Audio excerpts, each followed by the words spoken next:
kipindi cha mwezi mtukufu wa Ramadhani. Mwenyezi Mungu Subhanahu wa Ta'ala ameeleza katika maneno yake ndani ya suratul Baqara aya maarufu ambazo kila khatibu leo bila shaka amezisoma aya hizi.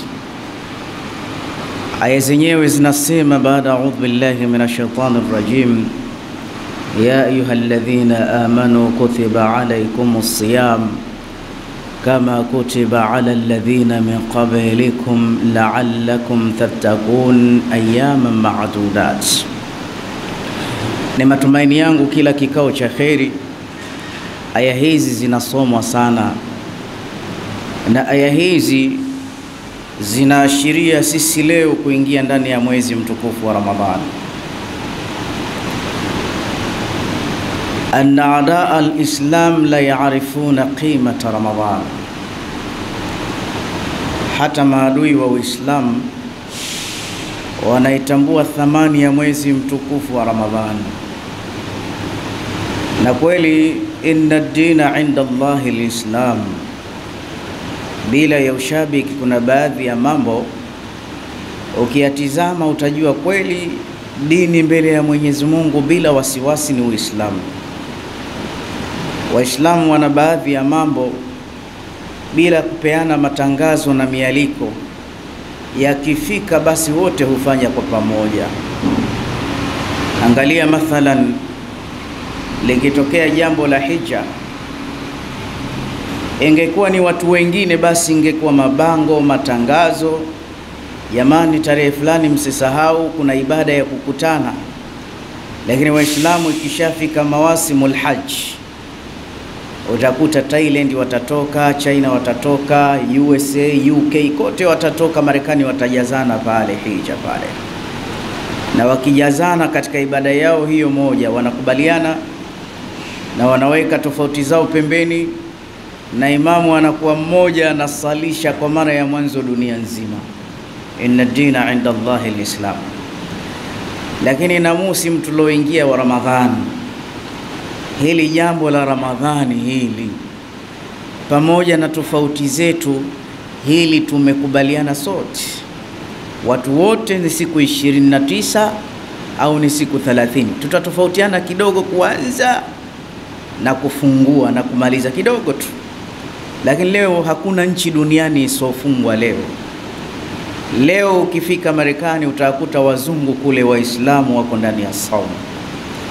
Ukija kwa Watanzania ndio hivyo, kiingia kwa Waarabu ndio hivyo, mpaka kwa Wachina. Mnataka alama gani mjue kwamba Uislamu ni dini ya Allah?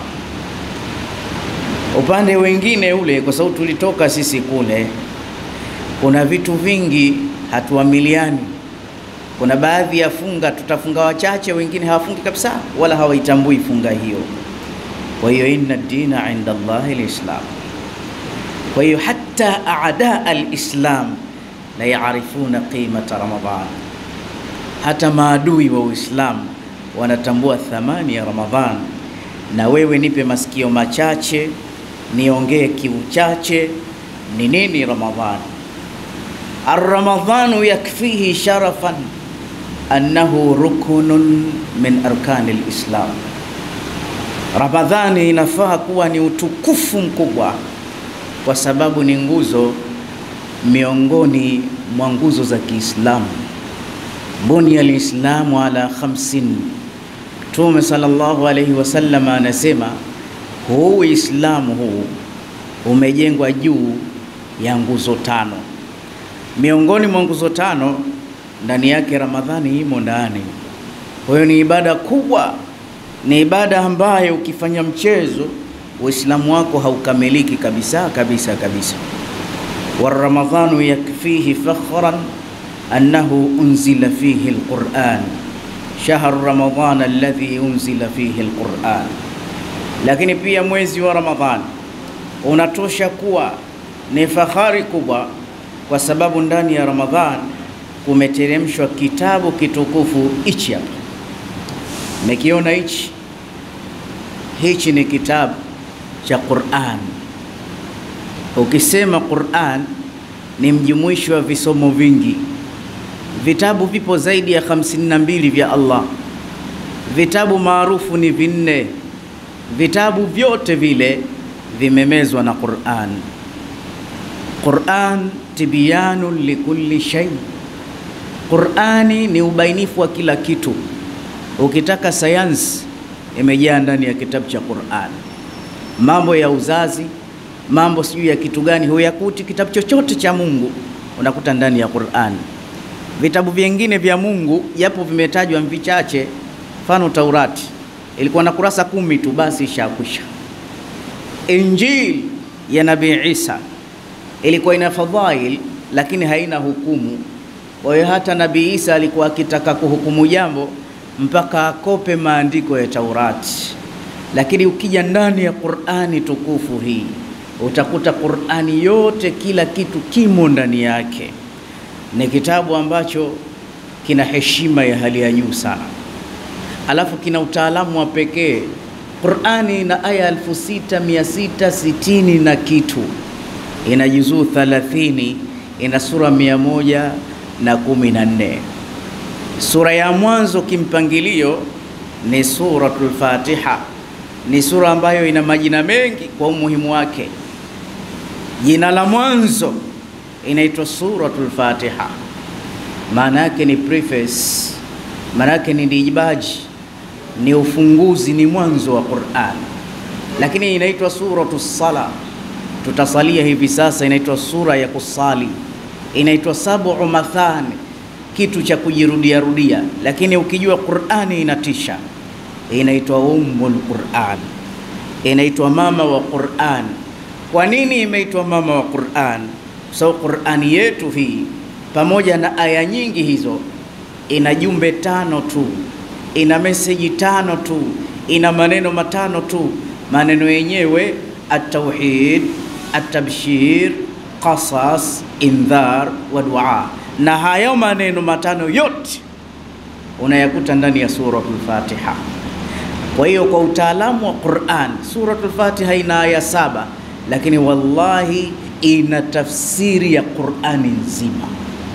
Huu ndio muujiza wa Qur'an. Ndio maana yenyewe ilishushwa na malaika tele, malaika 1080. Hichi kitabu hichi kimeshushwa ndani ya mwezi mtukufu wa Ramadhani.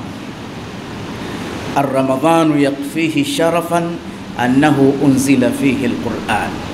Kwa hiyo Ramadhani imekuwa na utukufu mwingi kwa sababu ndani yake imeshuka Qur'an, na kukuongeza na vitabu vingine vyote vya mitume vimeshuka ndani ya Ramadhani. Kila siku moja ya Ramadhani kulikuwa kunashuka kitabu cha Mungu kwa mitume. Taurati ya Musa ilishuka ndani ya Ramadhani. Suhuf ya Ibrahim ilishuka ndani ya Ramadhani. Vitabu vya Sayyidina Shif vilishuka ndani ya Ramadhani. Kwa hiyo vitabu vyote vya Mwenyezi Mungu, kutubu samawiyatil munazzalati ala anbiya, unzila fi shahr Ramadhan. Wa Ramadhanu yakfihi izzan anna alhasanati fihi tatadhaaf. Lakini pia Ramadhani ni heshima kubwa kwa sababu mambo mema na mambo mazuri yote yanapata overtime. Overtime zilizokuwepo ndani ya Ramadhan huwezi ukazikuta katika mwezi mwingine wowote. Fakhtara Allahu Ramadhan min baini shuhur. Mwenyezi Mungu Subhanahu wa Ta'ala ameuchagua mwezi mtukufu wa Ramadhan mbali ya miezi mingine. Fakaannama Yusufa ahabbu ila auladi Yaqub alayhi salam. Kama vile unavyoona Sayyidina Yusuf alikuwa anapendeza mbele ya macho ya mzee Yaqub kuliko watoto wake wengine. Fakadhalika Ramadhan ahabbu shuhuri ila allamil ghuyub. Na vivyo hivyo Ramadhani Mwenyezi Mungu kaipenda kuliko miezi mingine. Fakhtara Allahu Ramadhan min baini shuhur wa rabbuka yakhluqu ma yasha'u wa yakhtar. Laqad faddala Allahu ashya'an ala ashya'. Mwenyezi Mungu ana tabia ya kutukuza vitu, baadhi ya vitu. Huu ni utaratibu wake ya Allah. Laqad faddala Allahu baladan ala sa'iril bilad. Kuna mji mmoja mtukufu umetukuzwa sana kuliko miji yote ya dunia nzima. ala wa hiya Makkah al-Mukarrama. Mabwana, ni nchi ya Maka. Nchi ya Maka haina vita. Nchi ya Maka siku za mwisho mwisho haingii ukimwi, haingii tauni, haingii COVID-19. Siku za mwisho mwisho, ule ni mji mtukufu sana, mtukufu mji wa Maka, mpaka Masihi Dajjal haingii. Mwenyezi Mungu mji ule kaufagiria, kautukuza na kaufanya ni mji wa amani kabisa. Yani wewe siku za mwisho mwisho za kiyama, kama utakutwa uko Maka, ndugu yangu, usirudi tena Tanzania, kwa sababu kuna majanga mengi pale utasolve kwa kuishi pale Maka peke yake.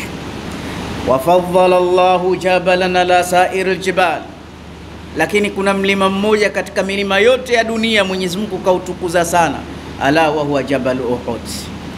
Ni mlima unaitwa mlima Uhud, na mlima wenyewe uko Maka vile vile.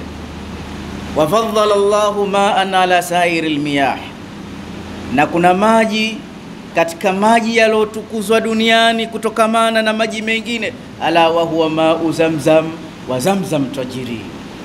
Haya ni maji ya Zamzam yenye historia kubwa, na maji yenyewe vile vile unayakuta yapo katika mji mtukufu wa Maka. Wafaddala Allahu kitabun ala sa'iril kutub, lakini kuna kitabu kimoja kimetukuzwa mbali ya vitabu vingine, ala wa huwa al-Qur'anul Karim. Kitabu chenyewe katika vitabu vyote vya Mungu chenye utukufu ni kitabu cha Qur'an, ambayo Qur'an yenyewe imeshuka mwezi mtukufu wa Ramadhani. Wafaddala Allahu malakan ala sa'iril malaika, na Mwenyezi Mungu akamsharifisha, akamheshimisha malaika mmoja juu ya malaika wote, ala wa huwa Jibril alayhi salam. Na huyu ni malaika Jibril, ambaye Jibril Ramadhani alikuwa akija sana kumdarsisha Mtume Muhammad Qur'an. Wafaddala Allahu basharan ala sa'iril bashar, na kuna kiumbe ambaye ametukuzwa sana kuliko viumbe vyote, na huyu bila shaka ni Mtume Muhammad, ndo kaja na Ramadhani yake. Wafaddala Allahu yawman ala sa'iril ayyam, iko siku moja imetukuzwa katika siku za dunia, nayo ni siku ya Arafa. Lakini wafaddala Allahu laylatan ala sa'iril layal, kuna usiku mmoja una utukufu katika siku zote za dunia. Ni usiku gani huu? Ni mkesha wa Lailatul Qadr, ambao wenyewe unapatikana ndani ya mwezi mtukufu wa Ramadhani. Kwa hiyo mwezi wa Ramadhani kutosheleze kwa haya, unashindia miezi mingine. Naomba kwa ruksa yako nichukue aya mbili tu za Ramadhani tukazifanyie kazi wewe pamoja na mimi inshallah. Aya ya mwanzo Allah anasema ya ayyuhalladhina amanu, na itakuwa si vyema nikatoa khutba ya Ramadhani bila kuisoma aya hii. Ni aya tunaitegemea sana kwa ajili ya Ramadhani. Enyi waumini wa dini ya Kiislamu, mabwana waumini ndo si tulokaa hapa msikitini, na tunamwomba Mungu atilie nguvu imani zetu. Enyi waumini ya dini ya Kiislamu, kutiba alaikumus siyam, mmefardhishiwa jambo la kufunga saumu. Lugha iliyotumika pale kwenye kutiba imekuja kwa majuhuli, ay furidha, mmelazimishwa. Na lugha ikija kwa kutiba ni tofauti na kataba.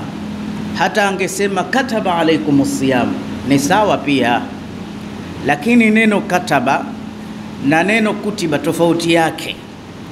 Yakija maneno ya kataba ni vitu vyepesi vyepesi, vitu rahisi rahisi, na aya hizo ziko ndani ya Qur'an.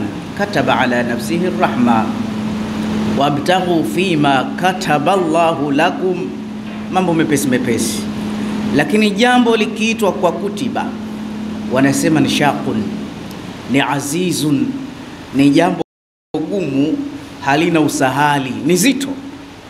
Angalia hata katika mambo ya kivita Mwenyezi Mungu alitumia sigha na staili hiyo ya kutuita ya ayyuhalladhina amanu, enyi waumini wa dini ya Kiislamu, kutiba alaikumul qital wa huwa kurhul lakum, mnaitwa mkapigane na nyinyi mnachukia kupigana, kwa sababu ni issue za kuwana hizi. Yale maneno ya kuitwa kwenye vita ndo katuita ndani ya saum, kutiba alaikumus siyam. ni kwamba Mwenyezi Mungu wallahi anatambua jambo la saumu ni jambo gumu na halina urahisi jambo la kufunga.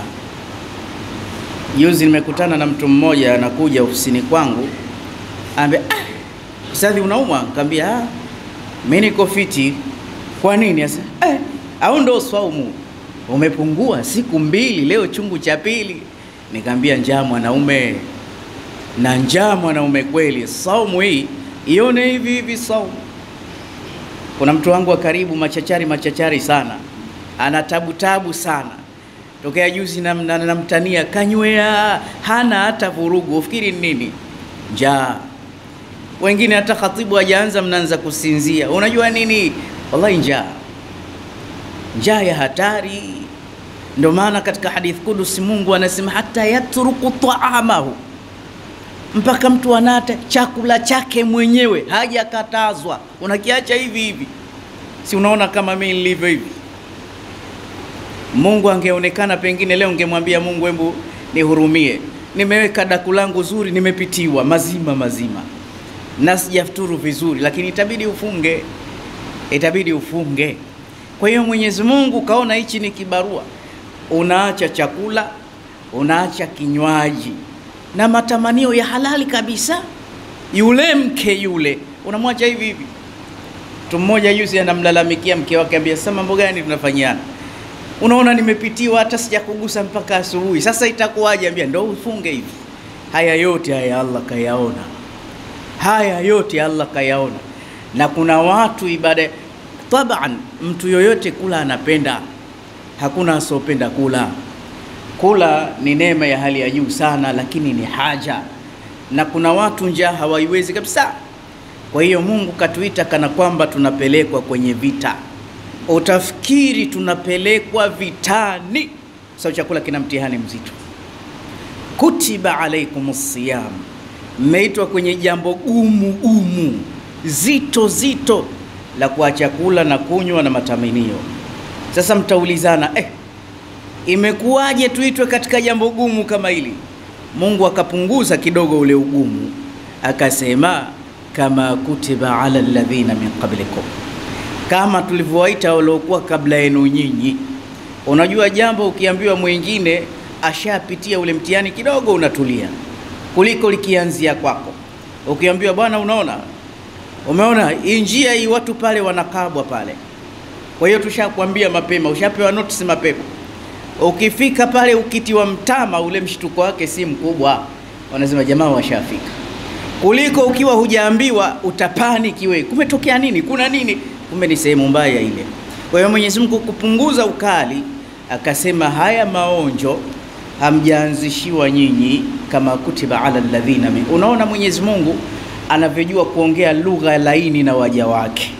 Angesema tu fungeni kushiria mbali, alafu Mwenyezi Mungu ajibu amesema kutiba. Ingekuwa mimi na wewe tungesema katabtu lakum, nimekufardhishieni mfunge. Lakini kwa Mungu anatuhurumia na jambo lenyewe zito, anasema kutiba. Ukisema kutiba mmelazimishwa. Sasa mnaanza kutafutana nani katulazimisha, yani mpaka kuja kugundua ni Mungu mwenyewe. Hatari kweli. Hapa anaongea kwa usahali. Kutiba hata kujitia mzima nimekufardhishieni pia hataki Mwenyezi Mungu. Sasa ni jambo linaumiza. Mimi kila usiku nikiftari, kwa sababu madonda ya tumbo hayako mbali na mimi, basi natumia dawa yangu ya vidonda, na dako unatumia dawa yangu ya vidonda. Kesho tuendelee na mdundo wa saumu. Kwa hiyo jambo la saumu hakuna hata mmoja anayesema wala halisumbui. Linasumbua jambo la saumu.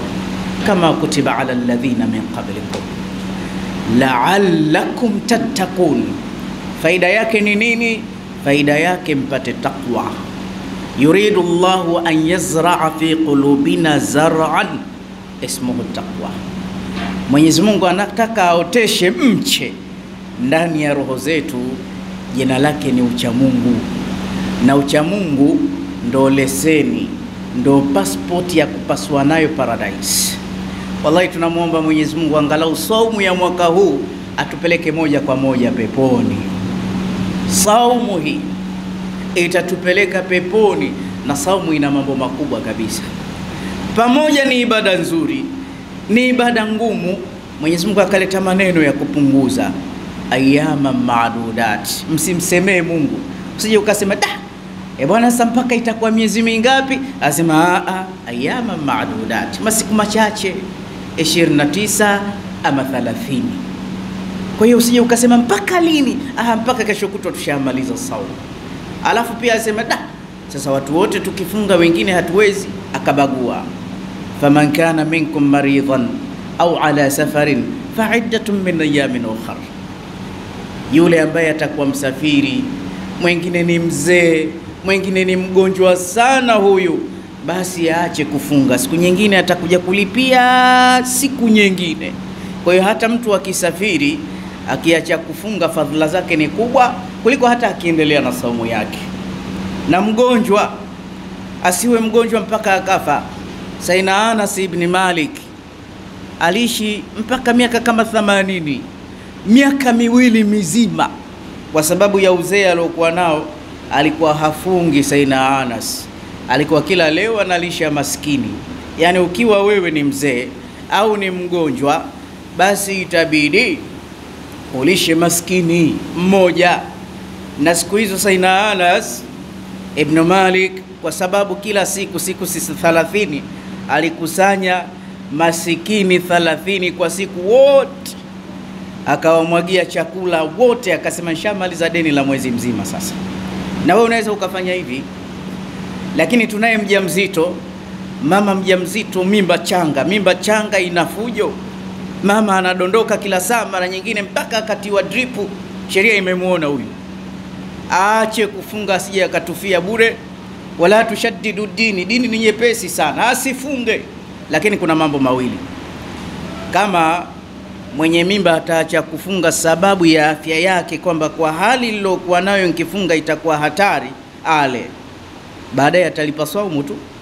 Lakini kama wasiwasi wake pengine huyu mtoto tumboni ananitegemea mimi, akafa, basi ale, lakini atakuja kulipa na fidia. Na hukumu hiyo mnyonyeshaji pia. Mtu akiwa ananyonyesha maziwa yake yale, kama akisema mimi nikiendelea kufunga kwa staili hii, mtoto anavyoninyonya nitapata kizunguzungu ndondoke, basi na ale, atakuja kulipa saumu. Lakini kama mimi bwana nikifunga maziwa hayatoki, mtoto atanyonya nini, na ale, atakuja kulipa pamoja na fidia. Haya ni masala kuhusiana na saumu. Mwenyezi Mungu Subhanahu wa Ta'ala ameendeleza aya hizi za saumu, kisha akatuambia shahru ramadhan alladhi unzila fihi alquran. Huu mwezi wa Ramadhani, huu ndo mwezi ndani yake ulishushwa hii Qur'ani yenyewe. Hii hudan linnas, ni ubainifu kwa watu na unapambanua mambo ya haki na batili. Faman shahida minkum ash-shahra falyasum, mtu ambaye ameushuhudia mwezi basi na afunge. Akarudia tena Mwenyezi Mungu, alokuwa na matatizo na hivi atafunga siku nyingine. Yuridu Allahu bikumul yusra wala yuridu bikumul usra, Mwenyezi Mungu anakutakieni kwenu nyinyi wepesi, wala hataki uzito. Yuridu Allahu bikumul yusra wala yuridu bikumul usra walitukmilu al-idda. Hapa pazingatiwe, walitukmilu al-idda. Mkifunga jamani, hakuna mimi naweza siku 10, mimi zangu siku 15. Kamilisheni idadi ya masiku yanayotakikana. Na ukiacha kufunga bila sababu za msingi tu, hiyo somo hailipiki hiyo, na jarima yake ni nzito sana. Na tuheshimu mwezi. Mabwana, mwezi lazima uheshimiwe, hasa wauza maduka ya vyakula. Tunawaambia hivi, akija mtu usiache kumuuzia soda. Naomba soda ndugu yangu, pengine ndani yake ana kizee na kuna watoto wadogo hawafai kufunga. Ukimwona anakuambia nipe, afu akaondoka nayo, mpe. Pengine anampelekea mtu mwenye dhurufu. Lakini akamwambia nipe soda, nifungulie hapa hapa, huyu usimpe. Mwambie wewe sikuuzii. Lazima mwezi uwe na heshima yake. Lazima mwezi uwe na heshima ya hali ya juu kabisa. Lakini pia Mwenyezi Mungu kuna maneno ameyachomeka katika mwezi wa Ramadhani. Anasema wa idha salaka ibadi, na kabla ya hapo walitukmiru al-idda walitukabbiru Allah ala ma hadakum. hii walitukabirullah tunaweza tukaiingiza maeneo mawili. Tumtukuze Mwenyezi Mungu zile siku zaidi zikifika, au tumtukuze Mwenyezi Mungu kwa yale mambo ambayo Mtume katuambia tuyafanye sana ndani ya Ramadhani. Mambo yenyewe ni mambo matatu. Jambo la mwanzo, tumtake msamaha Allah, tulete istighfar. Jambo la pili, tumombe Allah pepo. Jambo la tatu, tumombe Mungu sana sisi atukinge na moto. Moto ni mkali. Ndio yale mambo, ashhadu an la ilaha illa Allah, nastaghfirullah, nasaluka aljannata ya ilahi wa na'udhu bika minan nar. Yale mambo yale tunayafanya sana kila baada ya sala. Kwa nini tunayafanya kila baada ya sala? Kwa sababu kula duburu sala, kila nyuma ya sala dua hukubalika. Sio kwamba ni wimbo fulani tu ule, hata ukiswali peke yako lete sana uradi huu, ashhadu an la ilaha illa Allah, astaghfirullah, as'aluka aljannata ya ilahi wa a'udhu bika minan nar, allahumma innaka afu tuhibbul afwa fa'fu anni ya karim ya tawwab rabbi tub alaina wasamihni waliwalidayya. Ya muombe Mungu katika sigha za namna kama hii. Usisubiri mpaka imamu kaimbisha. Popote muombe Mungu sana maghfira, akusamehe, kwa sababu kipindi hichi msamaha ni mwingi sana. Muombe Mungu sana akuingize peponi. Hichi ndio kipindi chake hiki. Muombe Mungu akuepushe na moto. Mabwana, ndugu zangu wa Kiislamu, wallahi kuna baadhi ya watu walikuwa front line, wameandikwa ni wa kuchomwa na Mungu hawa. Kilichowatenganisha na moto mkali ni pumzi zao tu. Wangedondoka leo wangeenda kuona cha mtema kuni. Na Mungu anatusubiri, na Mungu hana mchezo. You can imagine hii miezi 11 iliyopita nyuma hii, ambayo si mwezi wa Ramadhani, hesabu umezini mara ngapi ndugu yangu Muislamu? Unaona mchezo kutembea na wake za watu, unaona mchezo kumharibu mwanamke. Wewe ndo musabbib, umemfungua usichana wake, wewe ndo mwanzo umefungua ule mlango. Kila anayekuja kwa njia ya kumzini umefungua akaunti ya mambo mapya. Hasa hapa kwenye zinaa hapa unakuta watu wanasali, lakini hili gonjwa bado linatawala. Tena sasa hivi utashangaa, wewe utashangaa kweli kweli. Mimi nimekutana baadhi ya aima viongozi wenzangu, maimamu. Bwana vipi? Wamenitimua pale msikitini bwana. Unajua fitna zimekuwa nyingi, zimekuwa hivi. Watu Waislamu wanamfukuza imamu msomaji kama wewe, lakini baadaye unasikia habari za nyuma. Imamu kakutwa kule kwa wanawake na wanawake bwana. Tumemvumilia, mara ya kwanza kafanya hivi, mara ya pili kafanya vile. Sasa ikiwa imamu anawatolea macho wanawake, maamuma itakuwaje?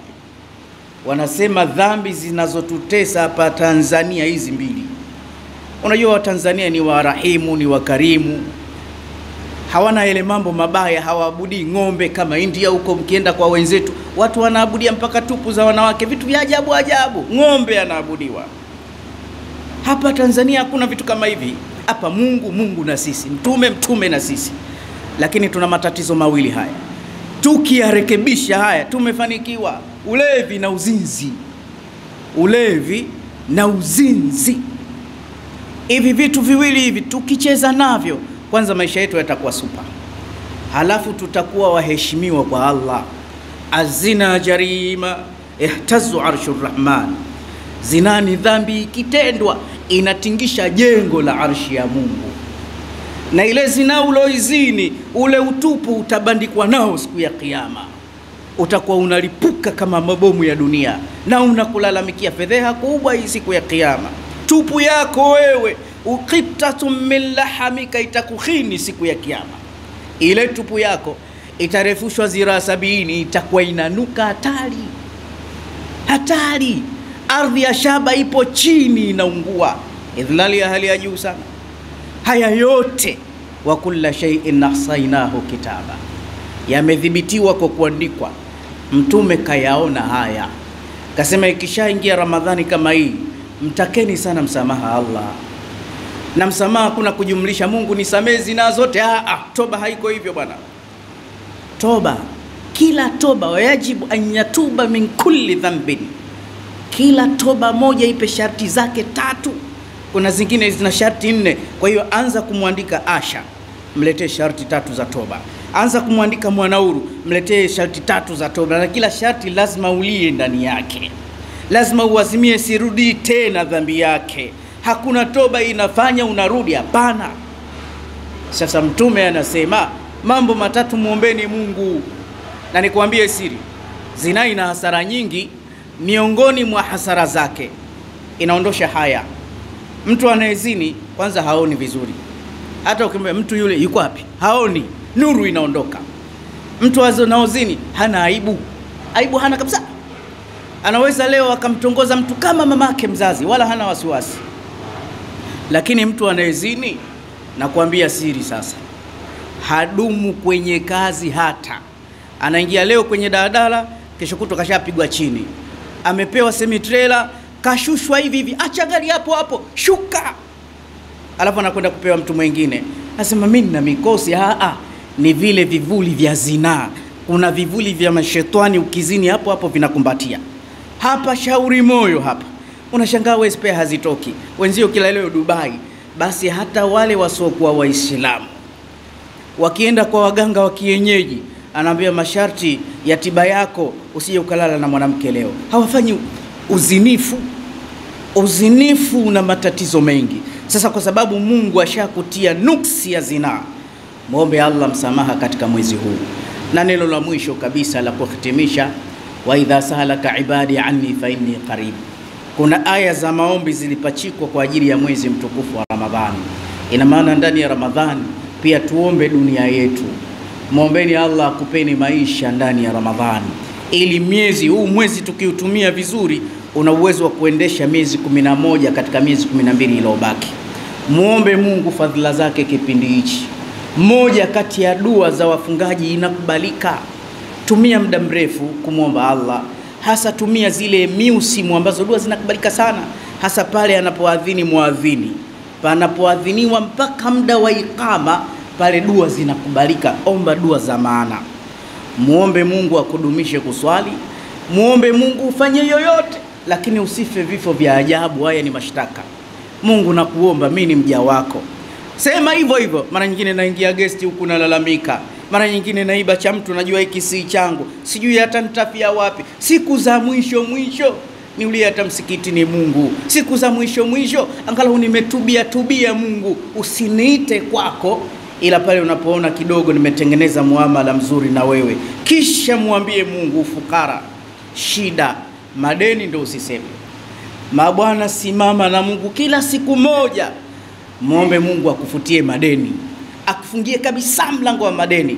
Kuna watu kwa ajili ya dua wanaishi bila ya madeni, na ili Mungu akuondoshee madeni, na wewe kama inawezekana wasamee wadeni wako. Kama inawezekana, si lazima. Haiwezekani kuwasamee, wapunguzie, ni katika mema. Alikuwa mwanachuoni mmoja anawadai watu wengi. Fungua daftari, huyu Ali anadai wangapi? Huyu unamdai 100,000, muondolee 50, mwambie tunamdai 50. Kila siku kazi yake kupunguza madeni ya watu tu, kila siku. Yule unavyomuona lile deni lishampelekesha, mfutie kabisa hilo deni. Akawa anaulizwa, wewe kazi yako kila leo kufutia watu madeni, maana yake nini? Niambia, na mimi na madeni makubwa kwa Mungu. Sasa kuna baadhi ya watu wamesongwa, unamdai 5,000 tu, si umsamehe, mwambie tu basi bwana, usiwe na wasiwasi, basi yaishe, mkhafifishie mtu.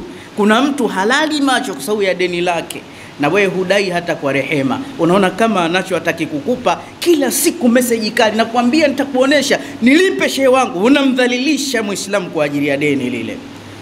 Kuwa mpole na madeni, na wewe unayedaiwa muombe Mungu akuwafikishe ulipe vya watu. Tunamuomba Mwenyezi Mungu Subhanahu wa Ta'ala atupe rehema za Ramadhani. Tunamuomba Mwenyezi Mungu wale ambao wapo ndani ya ndoa, dumishe ndoa zao kwa baraka ya Ramadhani. Lakini la mwisho kabisa, mambo hayaendi isipokuwa kwa sadaka Waislamu. Na sadaka, Ibrahimu Nakhai rahmatullahi alayhi anasema, Ramadhani utukufu wake rak'atun fi Ramadhan bi 1000 rak'a.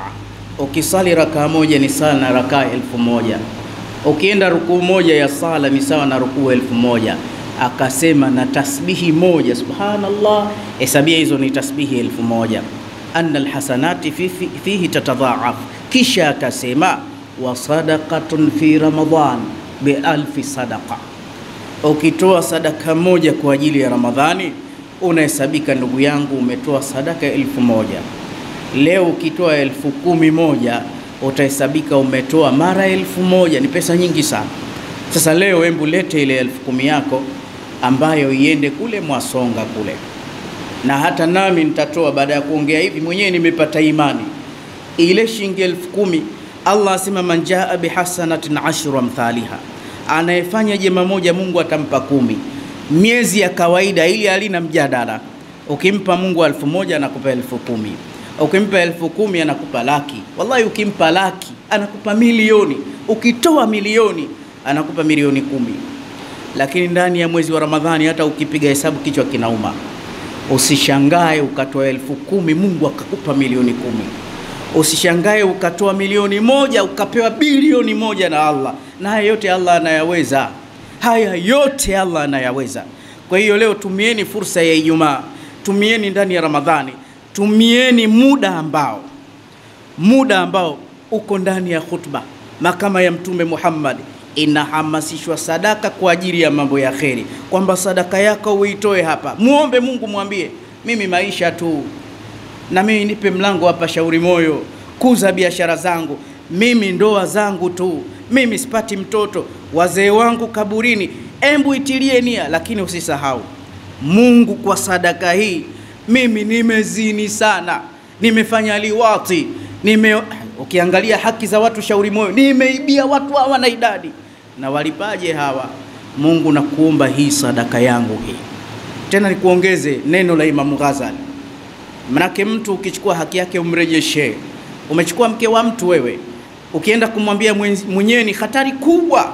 Imam Ghazali anasema toa sadaka kwa ajili yake yule mtu, ili umalize majanga siku ya Kiyama. Tafuta sadaka yako. Mungu, mimi binadamu nimepata ushawishi, ubinadamu umenichukua. Mke wa mtu hasa nimeenda naye si mara moja si mara mbili, hii ni hatari, siku ya Kiyama itanitokea puani. Wallahi kwa hili Sheikh Uthmani kasema laki nzima iende huko Mwasonga na niishiwe nsiwe na kitu.